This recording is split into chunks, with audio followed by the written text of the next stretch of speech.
Hello, my name is James Nicholas. I'm an actor based in the north of England. This year I will be appearing in an adaptation of Murders in the Rue Morgue for stage at both Birmingham Fest and also the Edinburgh Festival. And today I'll be reading Murders in the Rue Morgue, which is prefaced by an extract from Sir Thomas Browne, Urn Burial. What song the sirens sang, or what name Achilles assumed when he hid himself amongst women, although puzzling questions, are not beyond all conjecture. The mental features discoursed of as the analytical are, in themselves, but little susceptible of analysis. We appreciate them only in their effects. We know of them, among other things, that they are always to their possessor, when inordinately possessed, a source of the liveliest enjoyment, as the strong man exults in his physical ability, delighting in such exercise as call his muscles into action, so glories the analyst in that moral activity which disentangles. He derives pleasure from even the most trivial occupations, bringing his talents into play.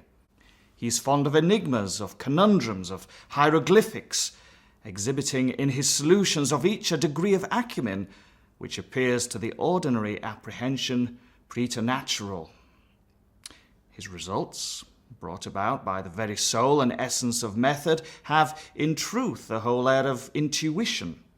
The faculty of resolution is possibly much invigorated by mathematical study, and especially by that highest branch of it which unjustly, and merely on account of its retrograde operations, has been called, as if par excellence, analysis. And yet, to calculate is not in itself to analyze. A chess player, for example, does the one without effort at the other. It follows that the game of chess, in its effects upon mental character, is greatly misunderstood. I'm not now writing a treatise, but simply prefacing a somewhat peculiar narrative by observations very much at random. I will therefore take occasion to assert that the higher powers of the reflective intellect are more decidedly and more usefully tasked by the unostentatious game of draughts than by all the elaborate frivolity of chess. In this latter, where the pieces have different and bizarre motions with various and variable values, what is only complex is mistaken, and not unusual error, for what is profound. The attention is here called powerfully into play. If it flag for an instant, an oversight is committed, resulting in injury or defeat. The possible moves being not only manifold but involute, the chances of such oversights are multiplied, and in 9 cases out of 10, it is the more concentrative rather than the more acute player who conquers. In draughts, on the contrary, where the moves are unique and have but little variation, the probabilities of inadvertence are diminished, and the mere attention being left comparatively unemployed, what advantages are obtained by either party are obtained by superior acumen. To be less abstract, let us suppose a game of draughts where the pieces are reduced to 4 kings, and where, of course, no oversight is to be expected. It is obvious that here the victory can be decided, the players being at all equal, only by some recherche movement, the result of some strong exertion of the intellect. Deprived of ordinary resources, the analyst throws himself into the spirit of his opponent, identifies himself therewith, and not unfrequently sees thus, at a glance, the sole methods, sometimes indeed absurdly simple ones, by which he may seduce into error or hurry into miscalculation.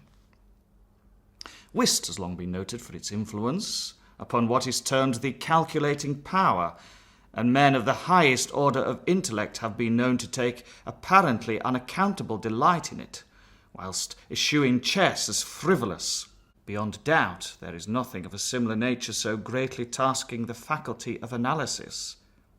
The best chess player in Christendom may be little more than the best player of chess, but proficiency in whist implies capacity for success in all these more important undertakings where mind struggles with mind.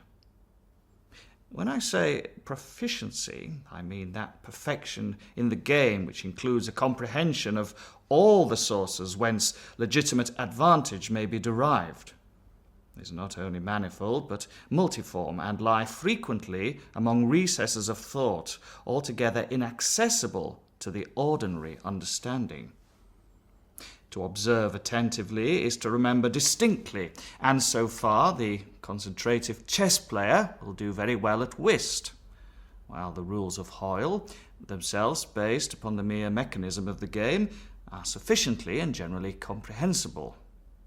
Thus, to have a retentive memory and to proceed by the book are points commonly regarded as the sum total of good playing. But it is in matters beyond the limit of mere rule that the skill of the analyst is evinced. He makes in silence a host of observations and inferences, so perhaps do his companions.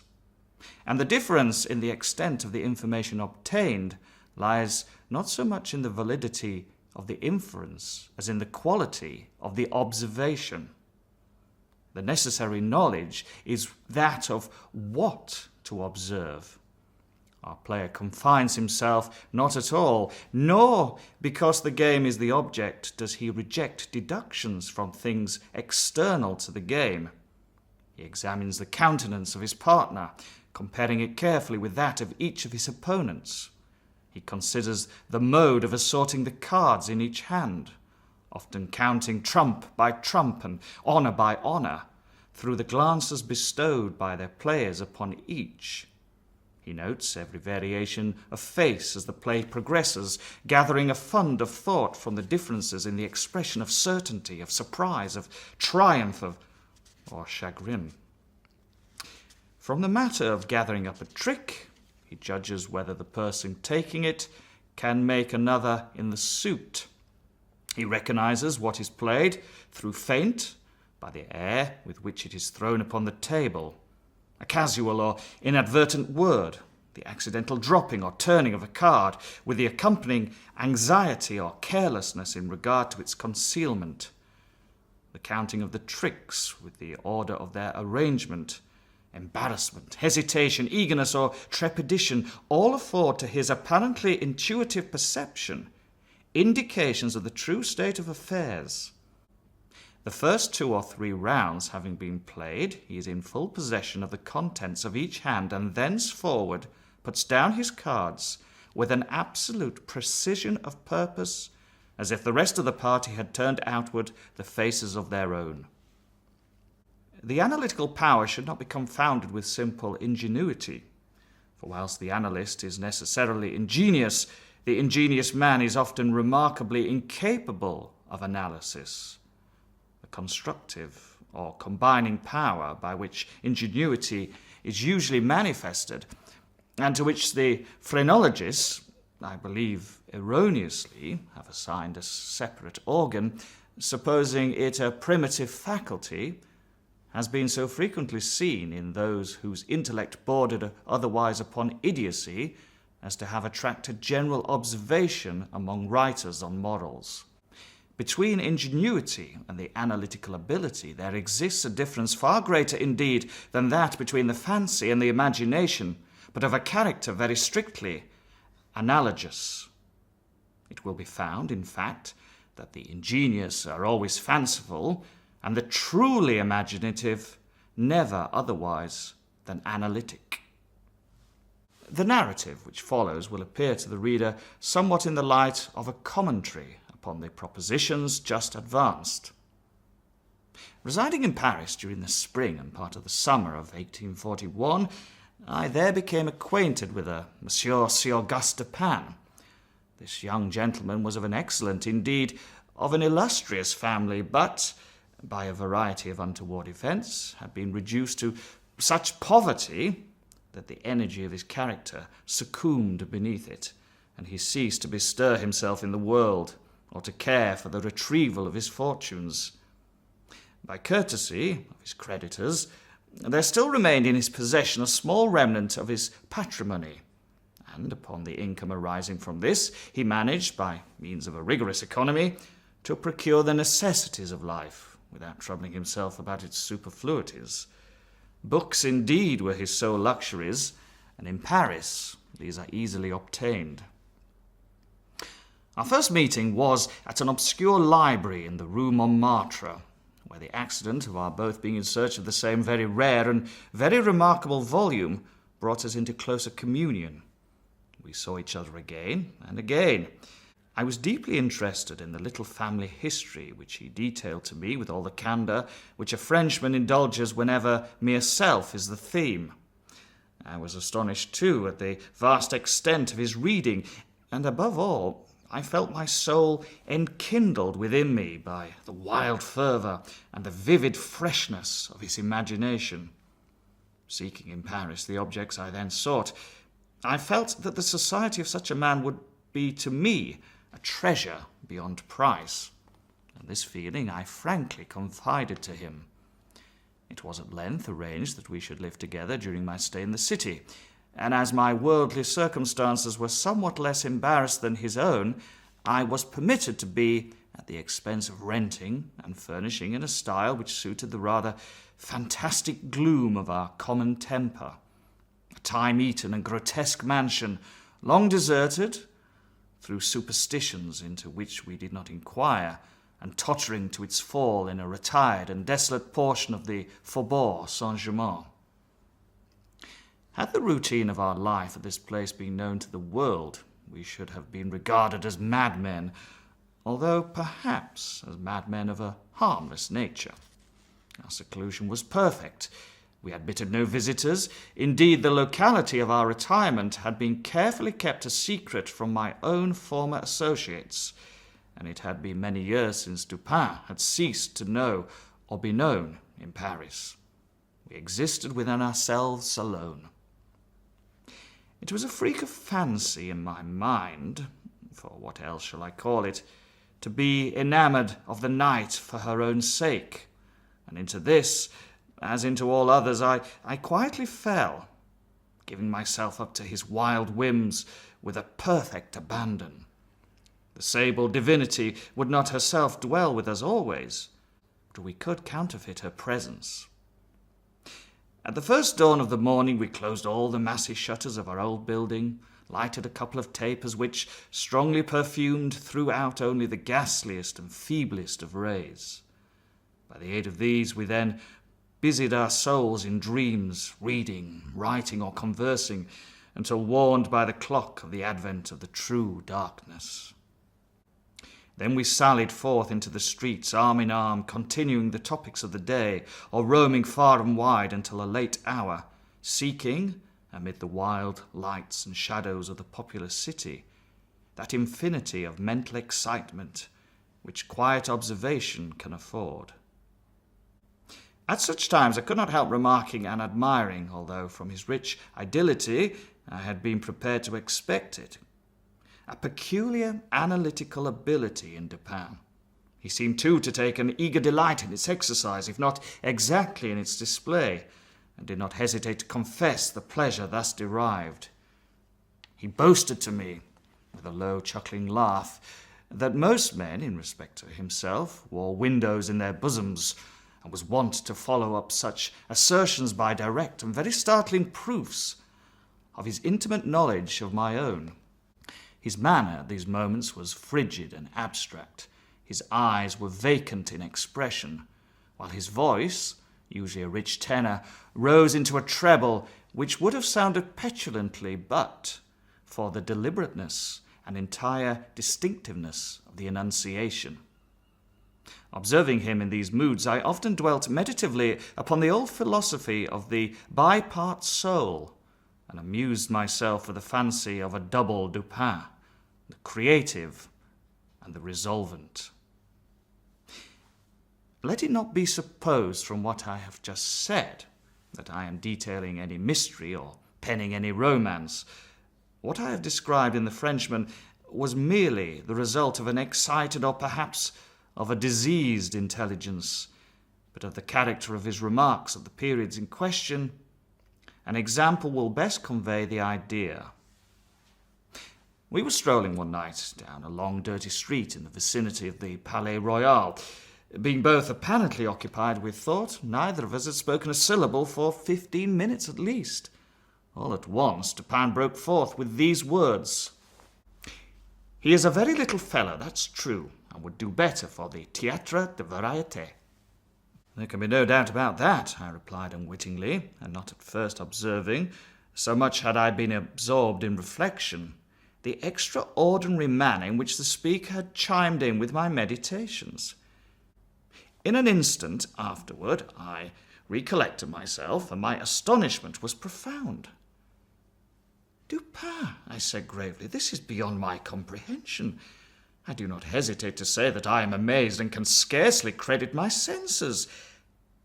How is it possible you should know I was thinking of—" Here I paused to ascertain beyond a doubt whether he really knew of whom I thought. "Of Chantilly," said he. "Why do you pause? You were remarking to yourself that his diminutive figure unfitted him for tragedy." This was precisely what had formed the subject of my reflections.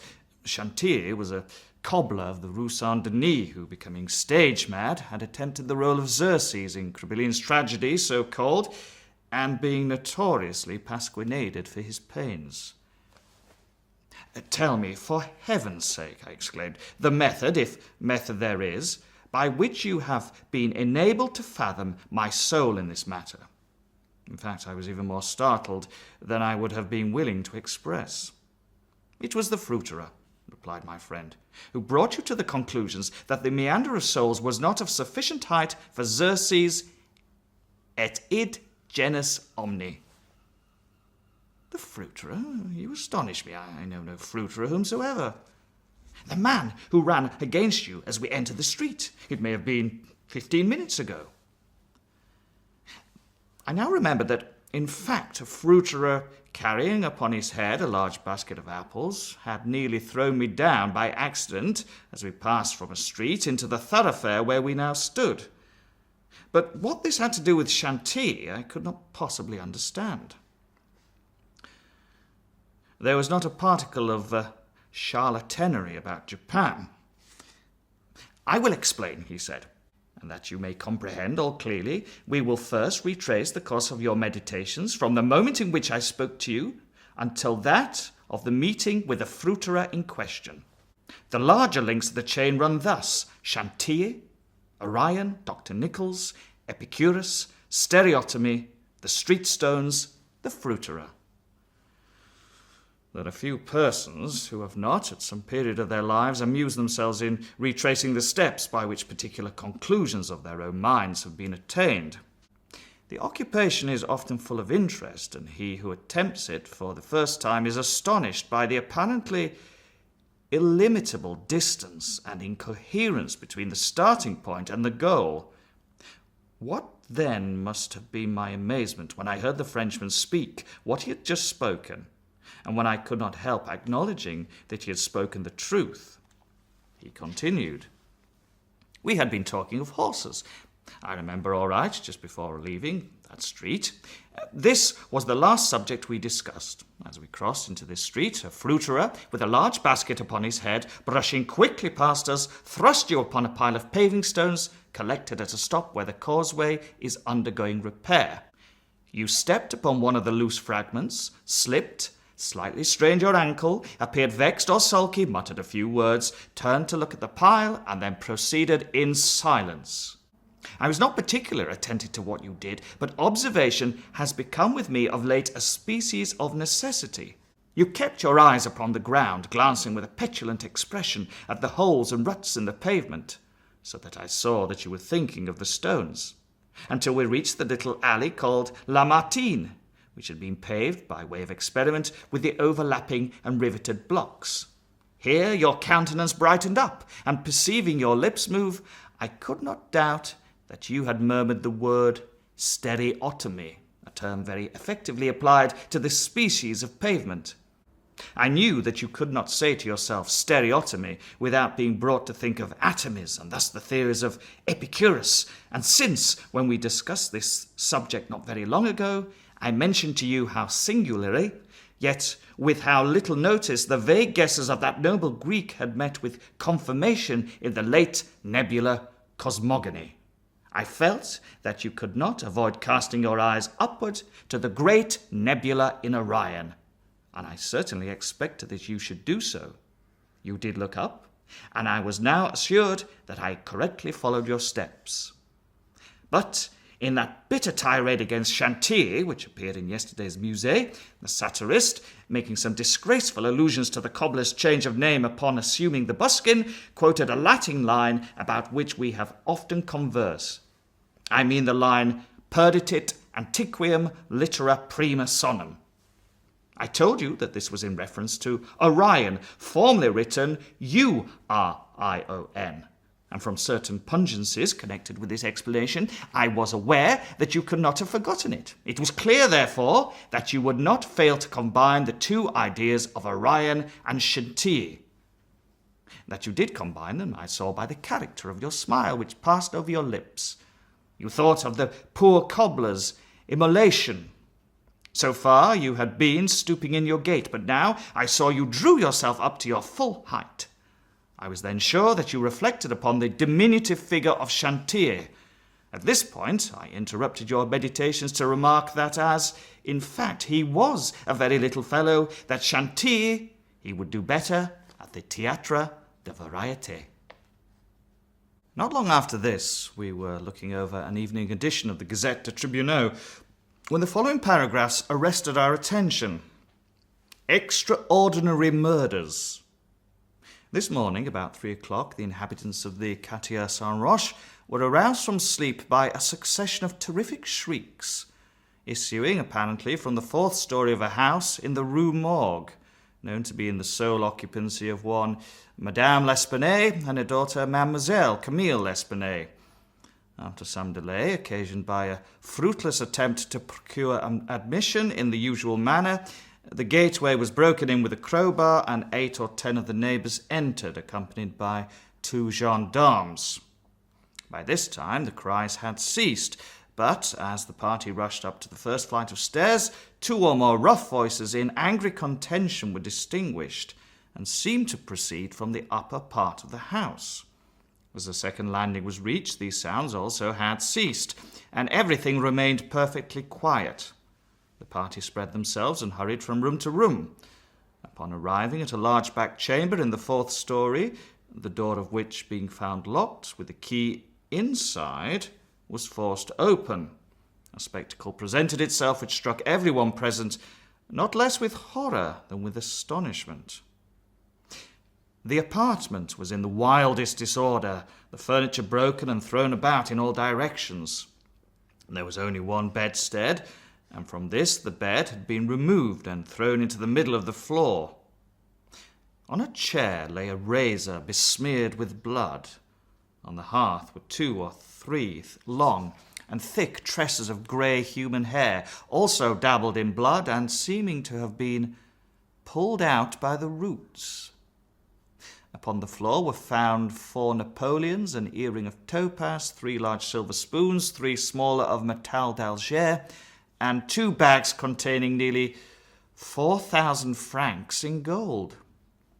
The drawers of the bureau, which stood in one corner, were open and had been apparently rifled, although many articles still remained in them. A small iron safe was discovered under the bed, not under the bedstead. It was open with the key still in the door. It had no contents beyond a few old letters and other papers of little consequence. Of Madame L'Espanaye no traces were here seen, but an unusual quantity of soot being observed in the fireplace, a search was made in the chimney, and, horrible to relate, the corpse of the daughter, head downward, was dragged therefrom, it having been thus forced up the narrow aperture for a considerable distance. The body was quite warm.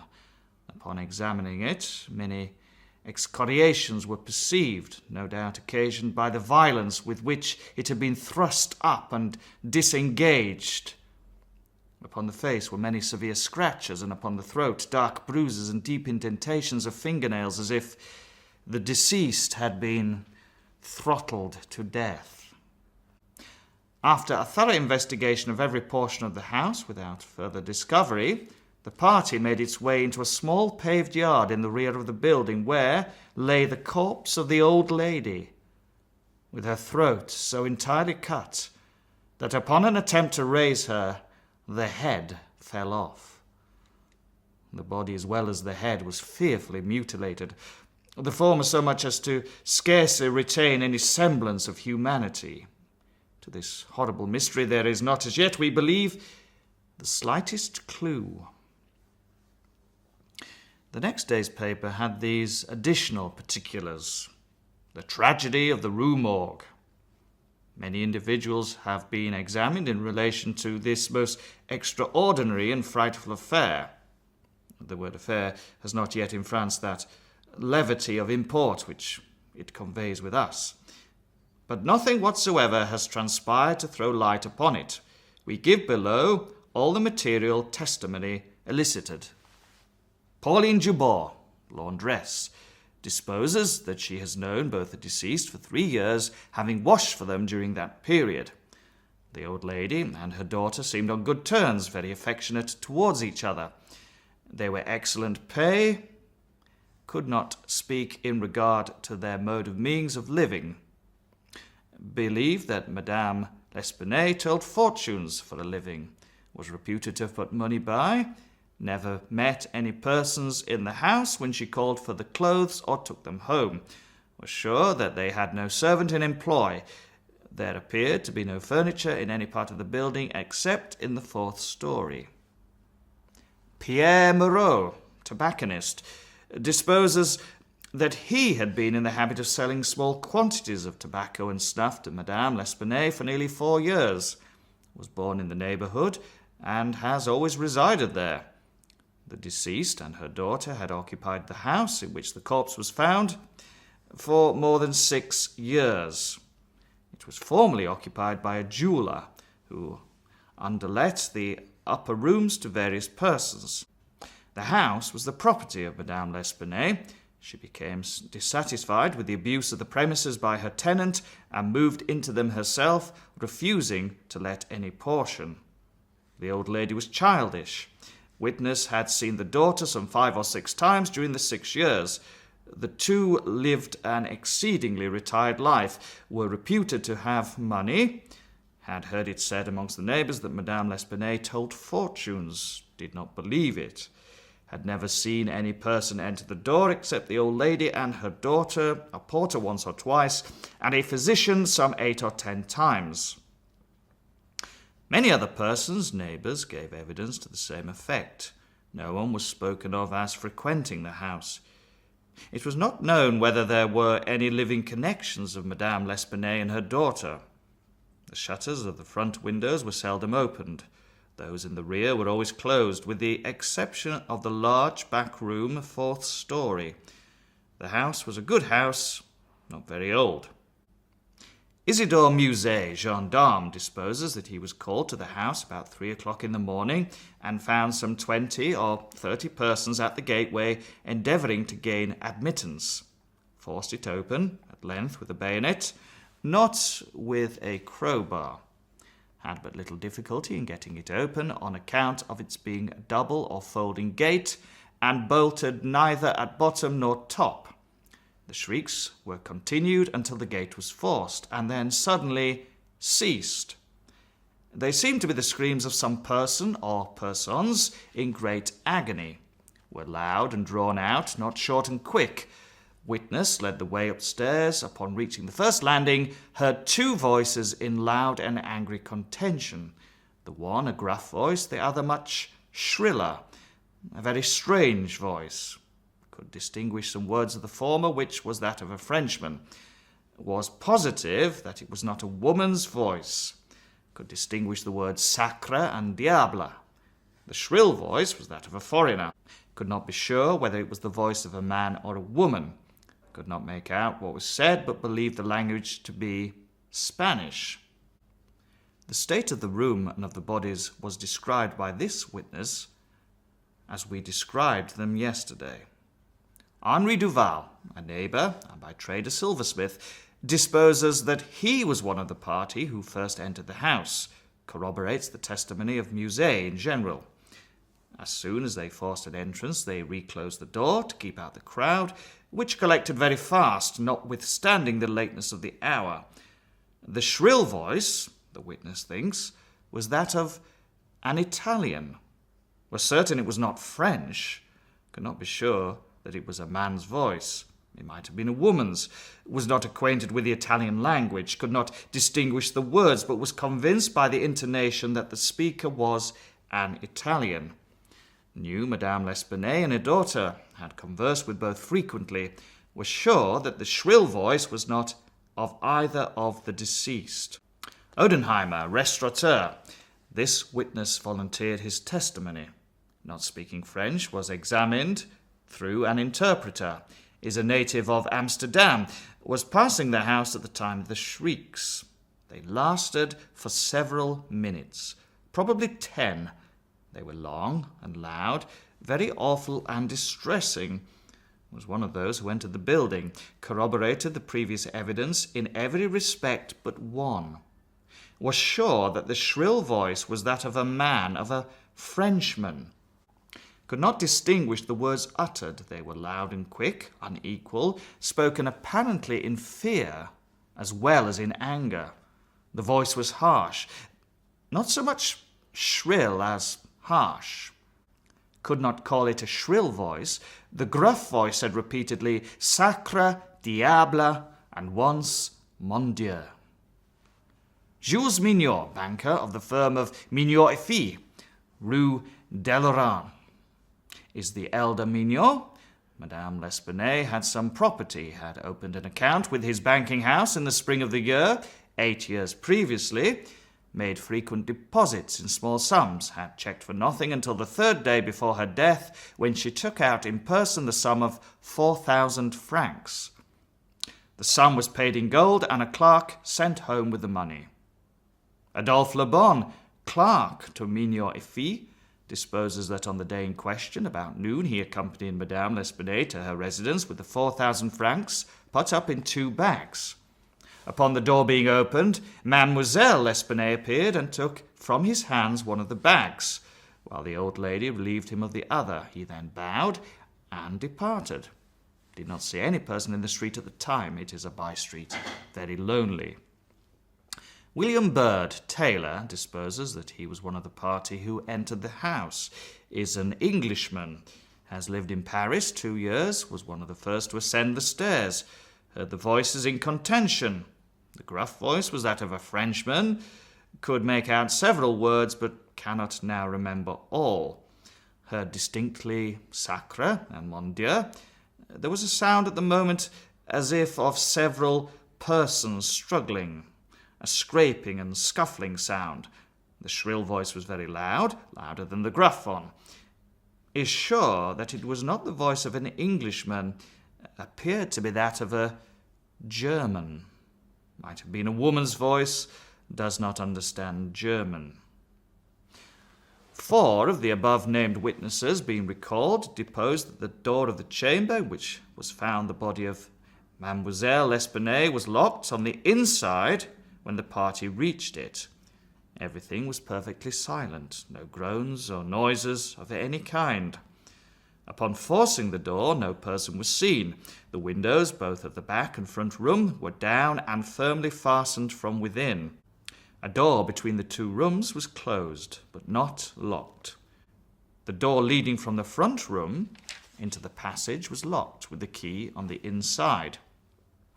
A small room in the front of the house on the 4th story at the head of the passage was open, the door being ajar. The room was crowded with old beds, boxes, and so forth. These were carefully removed and searched. There was not an inch of any portion of the house which was not carefully searched. Sweeps were sent up and down the chimneys. The house was a 4-story one with garrets. A trapdoor on the roof was nailed down very securely. It did not appear to have been opened for years. The time elapsing between the hearing of the voices in contention and the breaking open of the room door was variously stated by the witnesses. Some made it as short as 3 minutes, some as long as 5. The door was opened with difficulty. Alfonso Garcio, undertaker, disposes that he resides in the Rue Morgue. He is a native of Spain, was one of the party who entered the house, did not proceed upstairs, is nervous, and was apprehensive of the consequences of agitation. Heard the voices in contention. The gruff voice was that of a Frenchman, could not distinguish what was said. The shrill voice was that of an Englishman. Is sure of this, does not understand the English language, but judges by intonation. Alberto Montani, confectioner, disposes that he was among the first to ascend the stairs, heard the voices in question. The gruff voice was that of a Frenchman, distinguished several words. The speaker appeared to be expostulating, could not make out the words of the shrill voice, spoke quick and unevenly, thinks it is the voice of a Russian, corroborates the general testimony, is an Italian, never conversed with a native of Russia. Several witnesses recalled, here testified, that the chimneys of all the rooms on the 4th story were too narrow to admit the passage of a human being. By sweeps were meant cylindrical sweeping brushes, such as were employed by those who cleaned chimneys. These brushes were passed up and down every flue in the house. There is no back passage by which anyone could have descended while the party proceeded upstairs. The body of Mademoiselle L'Espanaye was so firmly wedged up the chimney that it could not be got down until 4 or 5 of the party united their strength. Paul Dumas, physician, disposes that he was called to view the bodies about daybreak. They were both then lying on the sacking of the bedstead in the chamber where Mademoiselle L'Espanaye was found. The corpse of the young lady was much bruised and excoriated. The fact that it had been thrust up the chimney would sufficiently account for these appearances. The throat was greatly chafed. There were several deep scratches just below the chin, together with a series of livid spots which were evidently the impression of fingers. The face was fearfully discoloured, and the eyeballs protruded. The tongue had been partially bitten through. A large bruise was discovered upon the pit of the stomach, produced apparently by the pressure of a knee. In the opinion of M. Dumas, Mademoiselle L'Espanaye had been throttled to death by some person or persons unknown. The corpse of the mother was horribly mutilated. All the bones of the right leg and arm were more or less shattered, the left tibia much splintered, as well as all of the ribs on the left side. Whole body dreadfully bruised and discoloured. It was not possible to say how the injuries had been inflicted. A heavy club of wood or a broad bar of iron, a chair, any large, heavy, and obtuse weapon would have produced such results if wielded by the hands of a very powerful man. No woman could have inflicted the blows with any weapon. The head of the deceased, when seen by witness, was entirely separated from the body, and was also greatly shattered. The throat had evidently been cut with some very sharp instrument, probably with a razor. Alexandre Etienne, surgeon, was called with M. Dumas to view the bodies, corroborated the testimony and the opinions of M. Dumas. Nothing further of importance was elicited, although several other persons were examined.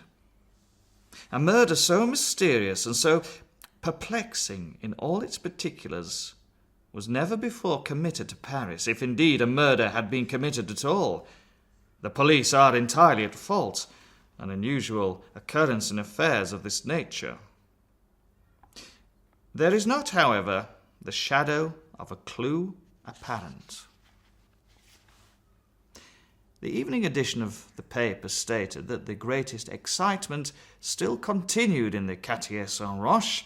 that the premises in question had been carefully researched and fresh examinations of witnesses instituted, but all to no purpose. A postscript, however, mentioned that Adolphe Le Bon had been arrested and imprisoned, although nothing appeared to criminate him beyond the facts already detailed. Dupin seemed incredibly interested in the progress of this affair, at least so I judged from his manner, for he made no comments. It was only after the announcement that Le Bon had been imprisoned that he asked me my opinion respecting the murders. I could merely agree with all Paris in considering them an insoluble mystery. I saw no means by which it would be possible to trace the murderer. "We must not judge of the means," said Dupin, "by the shell of an examination. The Parisian police, so much extolled for acumen, are cunning, but no more. There's no method in their proceedings beyond the method of the moment. They make a vast parade of measures, but not unfrequently these are so ill adapted to the objects proposed as to put us in mind of Monsieur Jourdan's calling for his robe de chambre pour mieux entendre la musique. The results attained by them are not unfrequently surprising, but for the most part are brought about by simple diligence and activity. When these qualities are unavailing, their schemes fail. Vidocq, for example, was a good guesser and a persevering man, but without educated thought he erred continually by the very intensity of his investigations. He impaired his vision by holding the object too close. He might see perhaps 1 or 2 points with the unusual clearness, but in so doing he necessarily lost sight of the matter as a whole. Thus, there is such a thing as being too profound. Truth is not always in a well. In fact, as regards the more important knowledge, I do believe that she is invariably superficial. The depths lies in the valleys where we seek her, and not upon the mountain tops where she is found. The modes and sources of this kind of error are well typified in the contemplation of the heavenly bodies. To look at a star by glances, to view it in a sidelong way by turning toward it the exterior portions of the retina, more susceptible of feeble impressions of light than the interior, is to behold the star distinctly. It is to have the best appreciation of its lustre, a lustre which grows dim just in proportion as we turn our vision fully upon it. A greater number of rays actually fall upon the eye in the latter case, but in the former there is the more refined capacity for comprehension.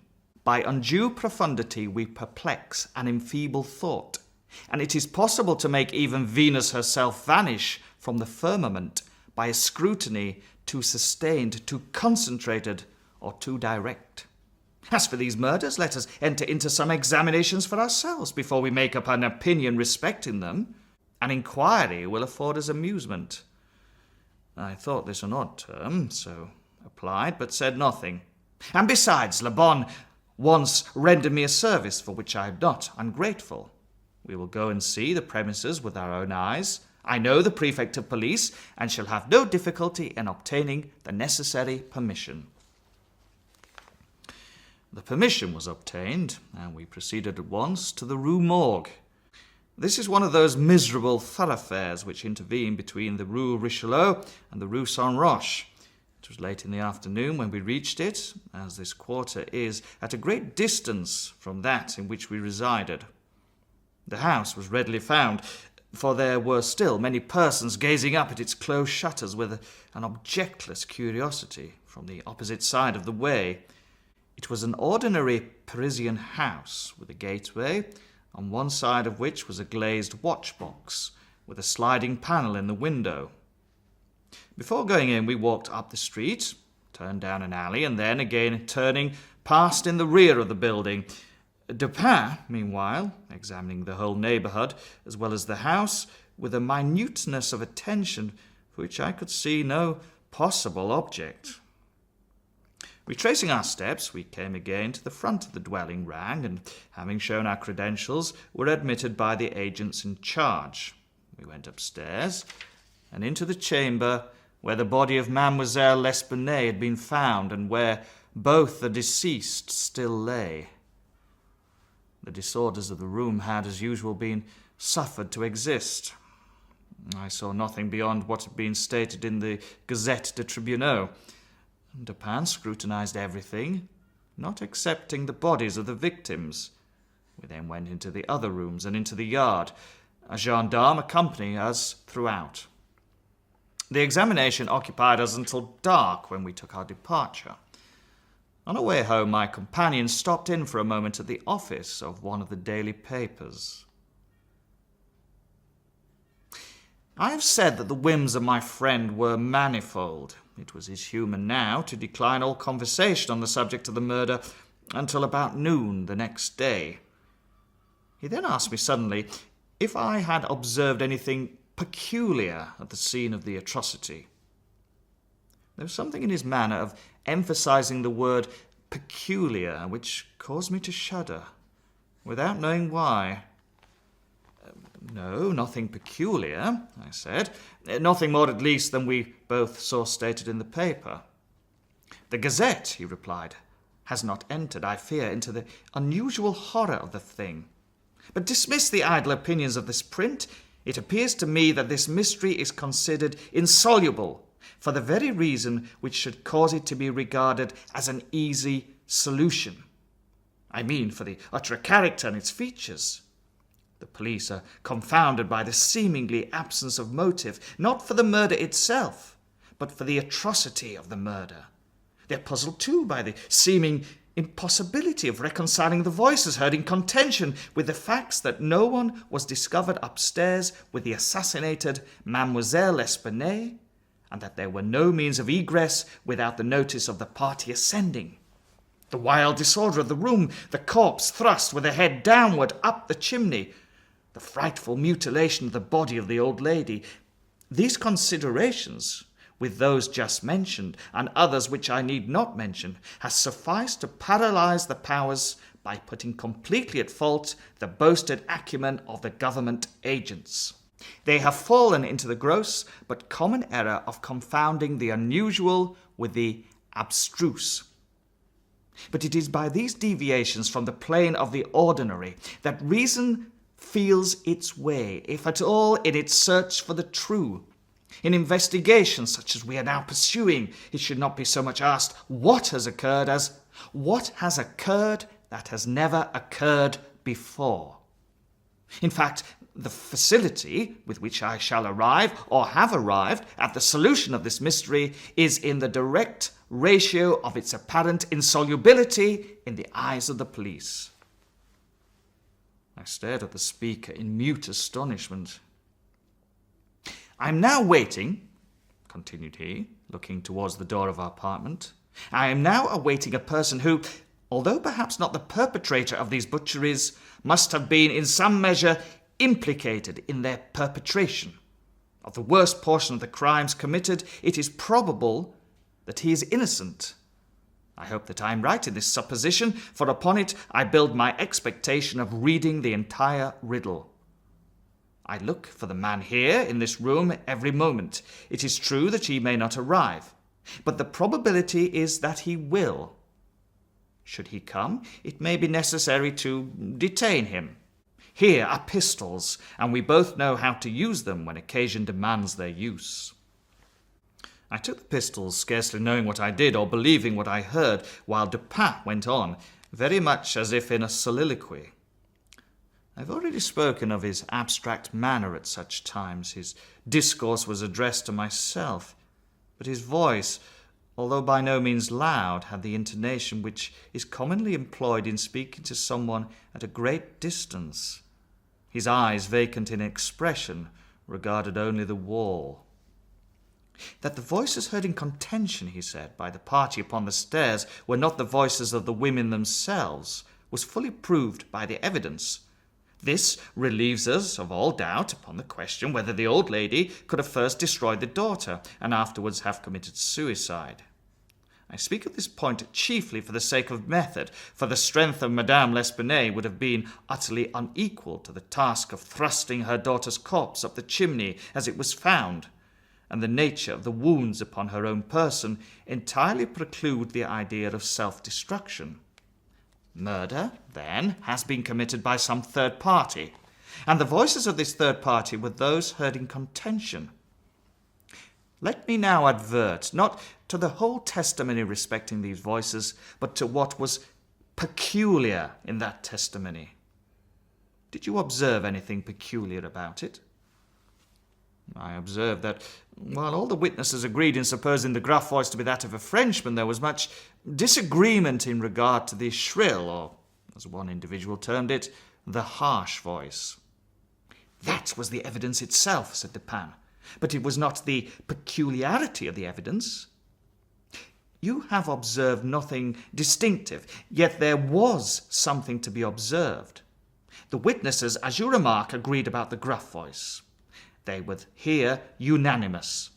But in regard to the shrill voice, the peculiarity is not that they disagreed, but that, while an Italian, an Englishman, a Spaniard, a Hollander, and a Frenchman attempted to describe it, each one spoke of it as that of a foreigner. Each is sure that it was not the voice of one of his own countrymen. Each likens it not to the voice of an individual of any nation with whose language he is conversant, but the converse. The Frenchman supposes it the voice of a Spaniard, and might have distinguished some words had he been acquainted with the Spanish. The Dutchman maintains it to have been that of a Frenchman, but we find it stated that, not understanding French, this witness was examined through an interpreter. The Englishman thinks it was the voice of a German, and does not understand German. The Spaniard is sure that it was that of an Englishman, but judges by the intonation altogether, as he has no knowledge of the English. The Italian believes it is the voice of a Russian, but has never conversed with a native of Russia. A second Frenchman differs, moreover, with the first, and is positive that the voice was that of an Italian, but not being cognizant of that tongue, is, like the Spaniard, convinced by the intonation. Now, how strangely unusual must that voice have really been about which such testimony as this could have been elicited, in whose tones even denizens of the 5 great divisions of Europe could not recognize nothing familiar. You will say that it might have been the voice of an Asiatic, of an African. Neither Asiatics nor Africans abound in Paris, but without denying the inference, I will now merely call your attention to 3 points. The voice is termed by one witness harsh rather than shrill. It is represented by 2 others to have been quick and unequal. No words, no sounds resembling words were by any witness mentioned as distinguishable. I know not, continued Dupin, what impression I may have made so far upon your own understanding, but I do not hesitate to say that legitimate deductions, even from this portion of the testimony, the portion respecting the gruff and shrill voices, are in themselves sufficient to engender a suspicion which should give direction to all further progress in the investigation of the mystery. I said legitimate deductions, but my meaning is not fully expressed. I design to imply that the deductions are the sole proper ones, and that the suspicion arises inevitably from them as the single result. What the suspicion is, however, I will not say just yet. I merely wish you to bear in mind that, with myself, it was sufficiently forcible to give a definite form, a certain tendency to my inquiries in the chamber. Let us now transport ourselves in fancy to this chamber. What shall we first seek here? The means of egress employed by the murderers. It is not too much to say that neither of us believe in preternatural events. Madame and Mademoiselle L'Espanaye were not destroyed by spirits. The doers of the deed were material and escaped materially. Then how? Fortunately, there is but one mode of reasoning upon the point, and that mode must lead us to a definite decision. Let us examine, each by each, the possible means of egress. It is clear that the assassins were in the room where Mademoiselle L'Espanaye was found, or at least in the room adjoining, when the party ascended the stairs. It is then only from these 2 apartments that we have to seek issues. The police have laid bare the floors, the ceilings, and the masonry of the walls in every direction. No secret issues could have escaped their vigilance, but not trusting to their eyes, I examined with my own. There were then no secret issues. Both doors leading from the rooms into the passage were securely locked with the key inside. Let us turn to the chimneys. These, although of ordinary width, for some 8 or 10 feet above the hearths, will not admit, throughout their extent, the body of a large cat. The impossibility of egress, by means already stated, being thus absolute, we are reduced to the windows. Through those of the front room, no one could have escaped without notice from the crowd in the street. The murderers must have passed, then, through those of the back room. Now brought to this conclusion in so unequivocal a manner as we are, it is not our part as reasoners to reject it on account of apparent impossibilities. It is only left for us to prove that these apparent impossibilities are in reality not such. There are 2 windows in the chamber. One of them is unobstructed by furniture and is wholly visible. The lower portion of the other is hidden from view by the head of an unwieldy bedstead which is thrust close against it. The former was found securely fastened from within. It resisted the utmost force of those who endeavoured to raise it. A large gimlet hole had been pierced in its frame to the left, and a very stout nail was found fitted therein nearly to the head. Upon examining the other window, a similar nail was similarly fitted in it, and a vigorous attempt to raise this sash failed also. The police were now entirely satisfied that egress could not have been in these directions, and therefore it was thought a matter of supererogation to withdraw the nails and open the windows. My own examination was somewhat more particular, and was so for the reason I have just given, because here it was I knew that all apparent impossibilities must be proved to be not such in reality. I proceeded to think thus. The murderers did escape from one of these windows. This being so, they could not have refastened the sashes from the inside as they were found fastened. The consideration which put a stop, through its obviousness, to the scrutiny of the police in this quarter. Yet the sashes were fastened. They must then have the power of fastening themselves. There was no escape from this conclusion. I stepped to the unobstructed casement, withdrew the nail with some difficulty, and attempted to raise the sash. It resisted all my efforts, as I had anticipated. A concealed spring must, I now knew, exist, and this corroboration of my idea convinced me that my premises at least were correct. However mysterious still appeared the circumstances attending the nails. A careful search soon brought to light the hidden spring. I pressed it, and satisfied with the discovery, forbore to upraise the sash.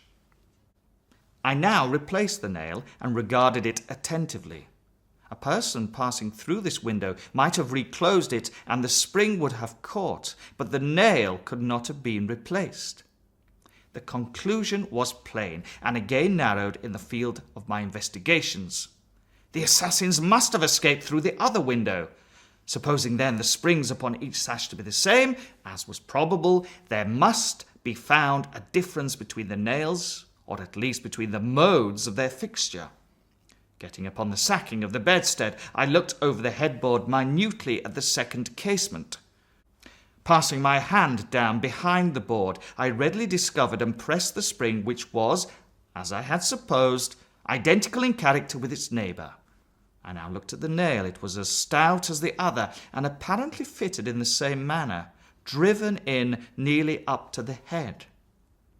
You will say that I was puzzled, but if you think so, you must have misunderstood the nature of the indications. To use a sporting phrase, I had not been once at fault. The scent had never for an instant been lost. There was no flaw in any link of the chain. I had traced the secret to its ultimate result, and that result was the nail.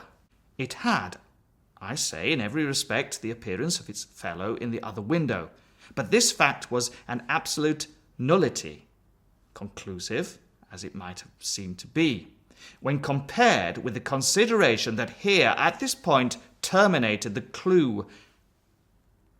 "There must be something wrong," I said, "about the nail. I touched it, and the head, with about 1/4 inch of the shank, came off in my fingers. The rest of the shank was in the gimlet hole, where it had been broken off.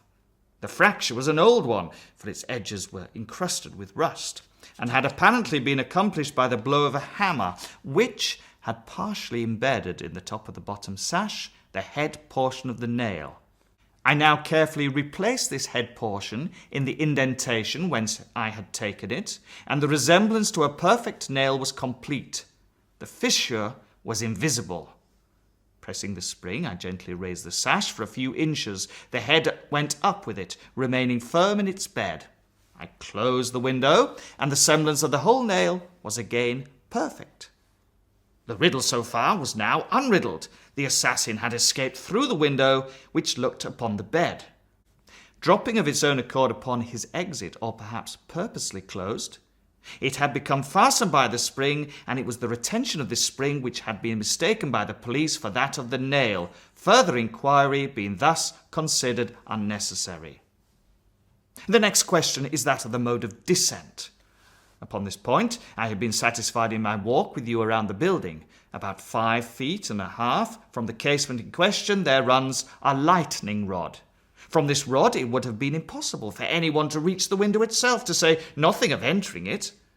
I observed, however, that the shutters on the 4th story were of the peculiar kind called by Parisian carpenters ferrades, a kind rarely employed at the present day, but frequently seen upon very old mansions at Lyon or Bordeaux.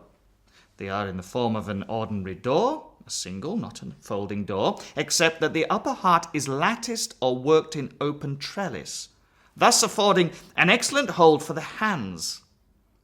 In the present instance, these shutters are fully 3.5 feet broad. When we saw them from the rear of the house, they were both about half open, that is to say, they stood off at right angles from the wall.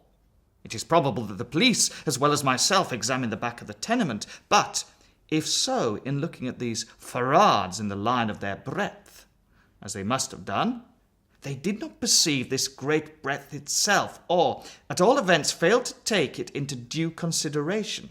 In fact, having once satisfied themselves that no egress could have been made in this quarter, they would naturally bestow here a very cursory examination. It was clear to me, however, that the shutter belonging to the window at the head of the bed would, if swung fully back to the wall, reach to within 2 feet of the lightning rod. It was also evident that by exertion of a very unusual degree of activity and courage, an entrance into the window from the rod might have been thus effected. By reaching to the distance of 2.5 feet, we now suppose the shutter open to its whole extent. A robber might have taken a firm grasp upon the trellis work, letting go then his hold upon the rod, placing his feet securely against the wall, and springing boldly from it, he might have swung the shutter so as to close it, and, if we imagine the window open at the time, might even have swung himself into the room. I wish you to bear especially in mind that I have spoken of a very unusual degree of activity as requisite to success in so hazardous and so difficult a feat. It is my design to show you first that the thing might possibly have been accomplished, but secondly and chiefly I wish to impress upon your understanding the very extraordinary, the almost preternatural character of that agility which could have accomplished it. You will say, no doubt, using the language of the law, that to make out our case, I should rather undervalue than insist upon a full estimation of the activity required in this matter. This may be the practice in law, but it is not the usage of reason. My ultimate object is only the truth.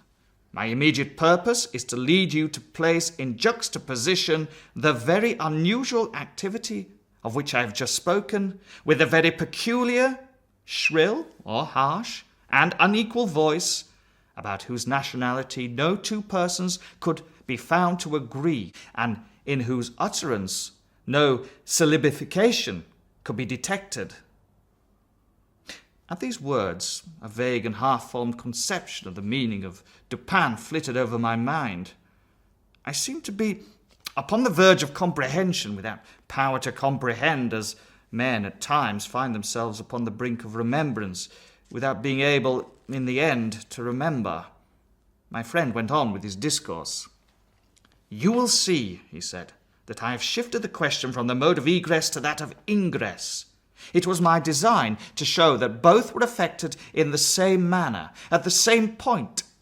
Let us now revert to the interior of the room. Let us survey the appearances here.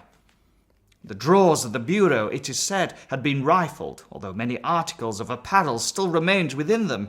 The conclusion here is absurd. It is a mere guess, a very silly one, and no more. How are we to know that the articles found in the drawers were not all these drawers had originally contained?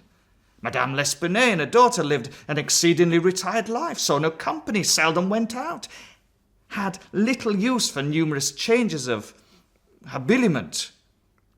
Those found were at least of as good a quality as any likely to be possessed by these ladies. If a thief had taken any, why did he not take the best? Why did he not take all? In a word, why did he abandon 4,000 francs in gold to encumber himself with a bundle of linen? The gold was abandoned. Nearly the whole sum mentioned by Monsieur Mignon, the banker, was discovered in bags upon the floor. I wish you, therefore, to discard from your thoughts the blundering idea of motive engendered in the brains of the police by that portion of the evidence which speaks of money delivered at the door of the house. Coincidences 10 times as remarkable as this, the delivery of the money and murder committed within 3 days upon the party receiving it, happen to all of us every hour of our lives without attracting even momentary notice. Coincidences, in general, are great stumbling blocks in the way of that class of thinkers who have been educated to know nothing of the theory of probabilities, that theory to which the most glorious objects of human research are indebted for the most glorious of illustration. In the present instance, had the gold been gone, the fact of its delivery 3 days before would have formed something more than that of a coincidence. It would have been corroborative of this idea of motive. But under the real circumstances of the case, if we are to suppose gold the motive of this outrage, we must also imagine the perpetrator so vacillating an idiot as to have abandoned his gold and the motive altogether. Keeping now steadily in mind the points to which I have drawn your attention, that peculiar voice, that unusual agility, and that startling absence of motive in a murder so singularly atrocious as this, let us glance at the butchery itself. Here is a woman strangled to death by manual strength and thrust up a chimney, head downward. Ordinary assassins employ no such modes of murder as this. Least of all do they thus dispose of the murdered. In the manner of thrusting the corpse up the chimney, you will admit that there was something altogether irreconcilable with our common notions of human action, even when we suppose the actors the most depraved of men. Think, too, how great must have been that strength which could have thrust the body up such an aperture so forcibly that the united vigour of several persons was barely sufficient to drag it down. Turn now to the other indications of the employment of a vigour most marvellous. On the hearth were thick tresses, very thick tresses of grey human hair. These had been torn out by the roots. You are aware of the great force necessary in tearing thus from the head even 20 or 30 hairs together. You saw the locks in question as well as myself. Their roots, a hideous sight, were clotted with fragments of the flesh of the scalp, sure token of the prodigious power which had been exerted in uprooting perhaps 500,000 of hairs at a time. The throat of the old lady was not merely cut, but the head absolutely severed from the body. The instrument was a mere razor. I wish you also to look at the brutal ferocity of these deeds. Of the bruises upon the body of Madame L'Espanaye I do not speak. Monsieur Domain and Monsieur Etienne have pronounced that they were inflicted by some obtuse instrument. And so far these gentlemen are very correct. The obtuse instrument was clearly the stone pavement in the yard upon which the victim had fallen from the window which looked in upon the bed. The idea, however simple it may now seem, escaped the police for the same reason that the breadth of the shutters escaped them, because by the affair of the nails their perceptions had been hermetically sealed against the possibility of the windows having been opened at all. If now, in addition to all these things, you have properly reflected upon the odd disorder of the chamber, we have gone so far as to combine the ideas of an agility outstanding, a strength superhuman, a ferocity brutal, a butchery without motive, a horror absolutely alien from humanity, and a voice foreign in tone to the ears of men of many nations and devoid of all distinct or intelligible syllabification. What result then has ensued? What impression have I made upon your fancy? I felt a creeping of the flesh as Dupin asked me the question. A madman, I said, has done this deed. Some raving maniac escaped from a neighbouring maison de santé. In some respects, he replied, your idea is not irrelevant, but the voices of madmen, even in their wildest paroxysms, are never found to tally with that peculiar voice heard upon the stairs. Madmen are of some nation, and their language, however incoherent in its words, has always the coherence of syllabification. Besides, the hair of a madman is not such as I now hold in my hand. I disentangled this little tuft from the rigidly clutched fingers of Madame L'Espanaye. Tell me what you can make of it. Dupin, I said, completely unnerved, this hair is most unusual. This is no human hair. I have not asserted that it is, said he. But before we decide this point, I wish you to glance at the very little sketch I have here traced upon this paper. It is a drawing of what has been described in one portion of the testimony as dark bruises and deep indentations of fingernails upon the throat of Mademoiselle L'Espanaye, and in another, by Messieurs Dumas and Etienne, as a series of livid spots, evidently the impression of fingers. You will perceive, continued my friend, spreading out the paper upon the table before us, that this drawing gives the idea of a firm and fixed hold. There is no slipping apparent.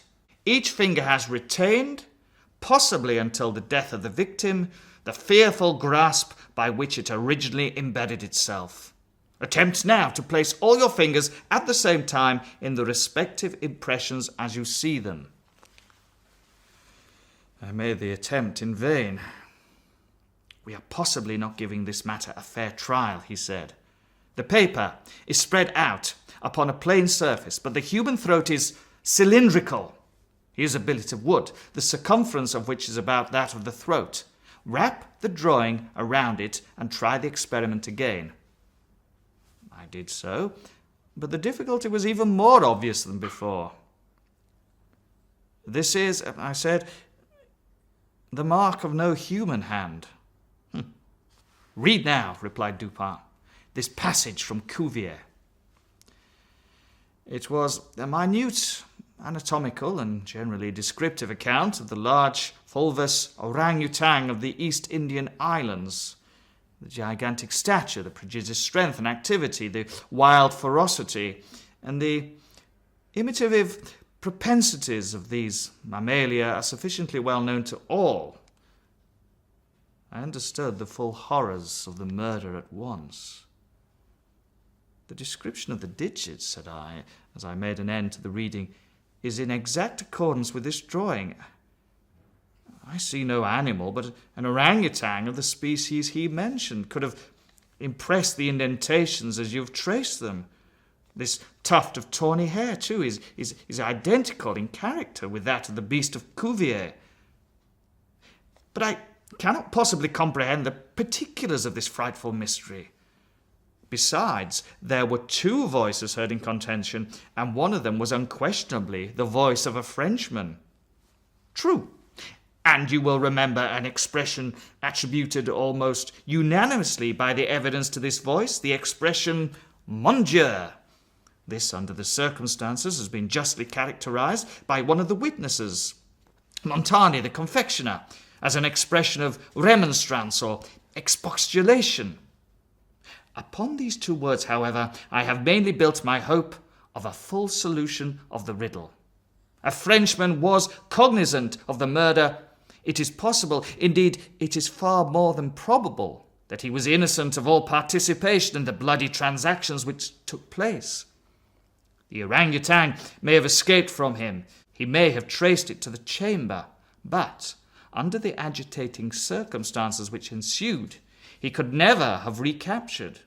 It is still at large. I will not pursue these guesses, for I have no right to call them more, since the shades of reflection upon which they are based are scarcely of sufficient depth to be appreciable by my own intellect, and since I could not pretend to make them intelligible to the understanding of another. We will call them guesses, then, and speak of them as such. If the Frenchman in question is indeed, as I suppose, innocent of this atrocity, this advertisement, which I left last night upon our return home at the office of Le Monde, a paper devoted to the shipping interest and much sought by sailors, will bring him to our residence. He handed me a paper, and I read thus: Caught in the Bois de Boulogne, early in the morning of the murder, a very large tawny orangutan of the Bernese species. The owner, who is ascertained to be a sailor belonging to a Maltese vessel, may have the animal again upon identifying it satisfactorily and paying a few charges arising from its capture and keeping. Call at our address. How is it possible, I asked, that you should know the man to be a sailor and belonging to a Maltese vessel?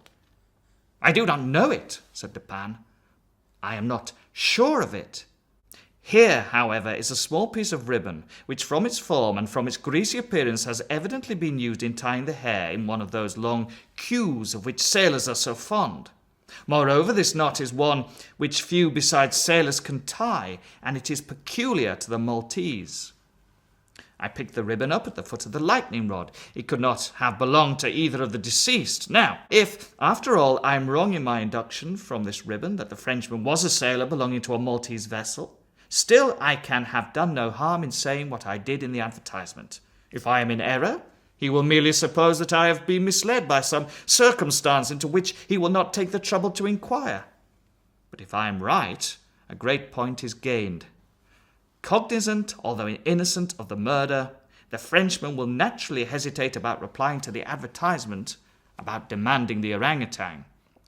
He will reason thus: I am innocent, I am poor, my orangutan is of great value, to one in my circumstance a fortune of itself. Why should I lose it through idle apprehension of danger?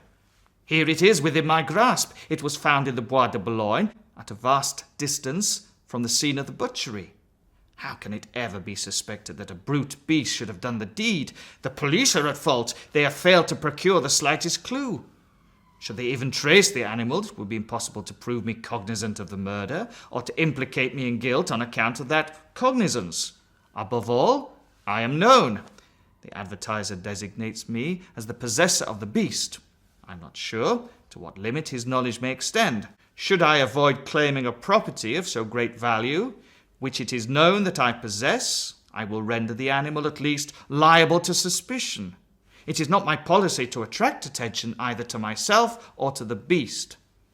I will answer the advertisement, get the orangutan, and keep it close until the matter has blown over.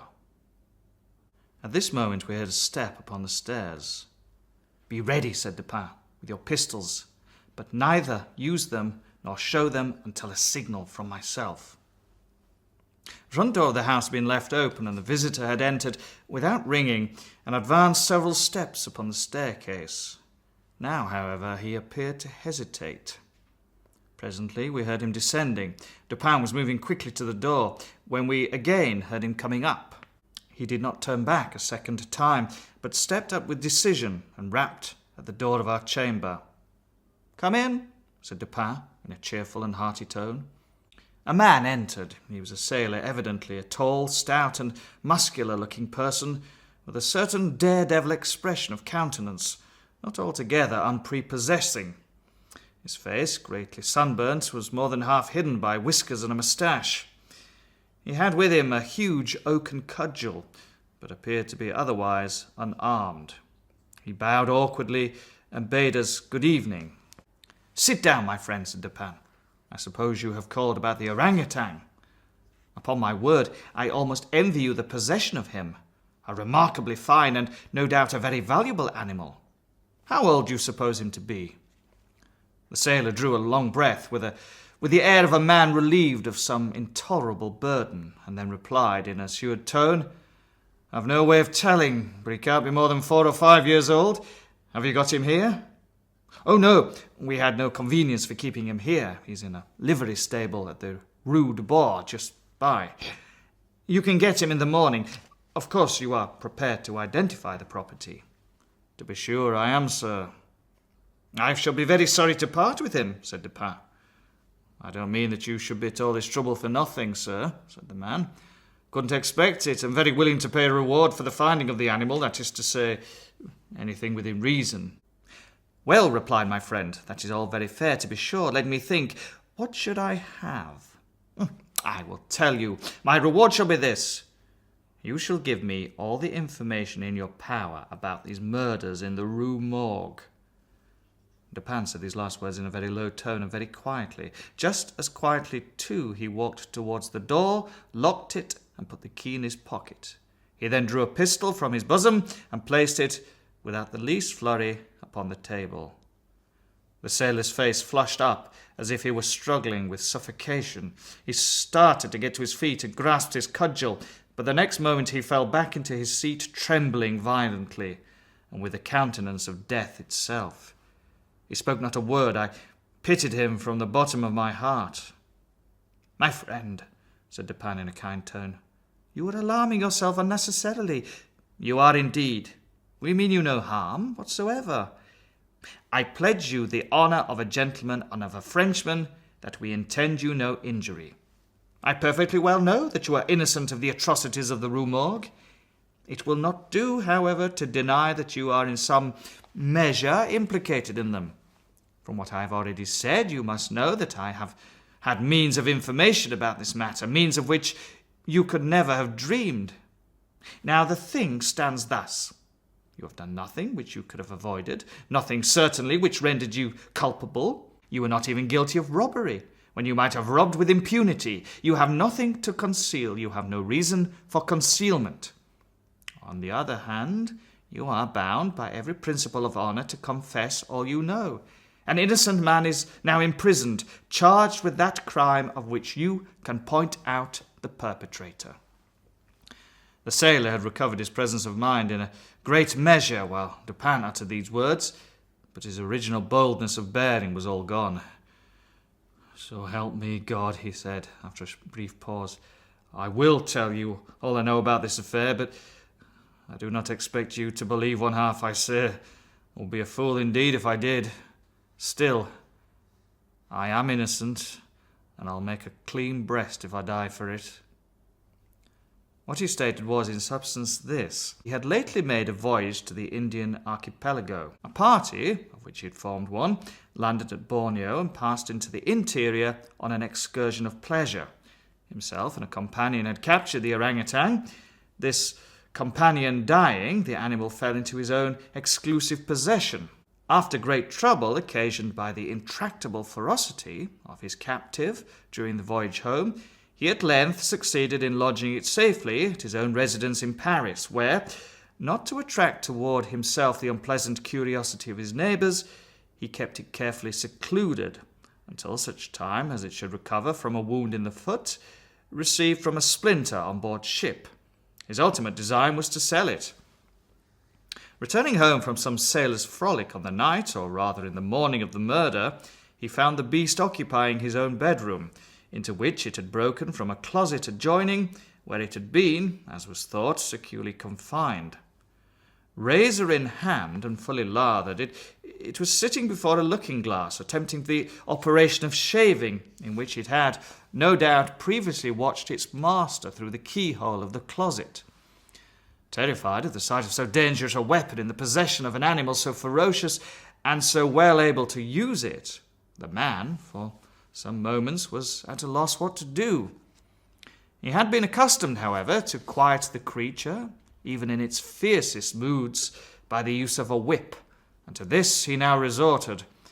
Upon sight of it, the orangutan sprang at once through the door of the chamber, down the stairs, and thence through a window, unfortunately open, into the street. The Frenchman followed in despair. The ape, razor still in hand, occasionally stopping to look back and gesticulate at its pursuer, until the latter had nearly come up with it. It then again made off. In this manner the chase continued for a long time. The streets were profoundly quiet, as it was nearly 3 o'clock in the morning. In passing down an alley in the rear of the Rue Morgue, the fugitive's attention was arrested by a light gleaming from the open window of Madame L'Espanaye's chamber in the 4th story of her house.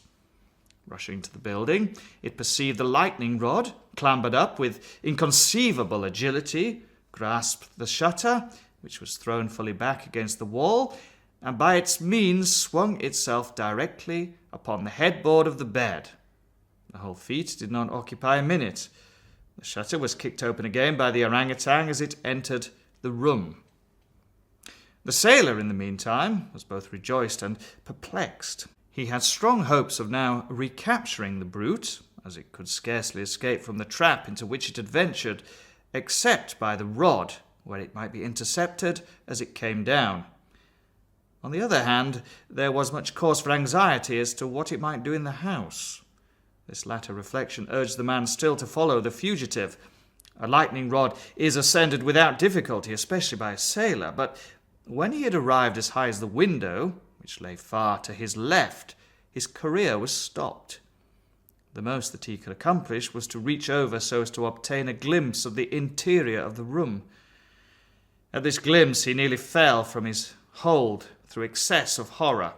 Now it was that those hideous shrieks arose upon the night, which had startled from slumber the inmates of the Rue Morgue. Madame L'Espanaye and her daughter, habited in their night clothes, had apparently been arranging some papers in the iron chest, already mentioned, which had been wheeled into the middle of the room. It was open, and its contents lay beside it on the floor. The victims must have been sitting with their backs towards the window, and from the time elapsing between the ingress of the beast and the screams, it seemed probable that it was not immediately perceived.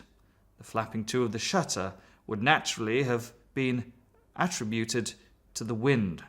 As the sailor looked in, the gigantic animal had seized Madame L'Espanaye by the hair, which was loose as she had been combing it, and was flourishing the razor about her face in imitation of the motions of a barber. The daughter lay prostrate and motionless. She had swooned.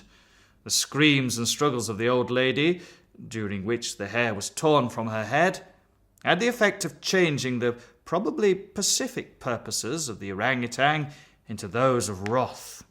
With one determined sweep of its muscular arm, it nearly severed her head from her body.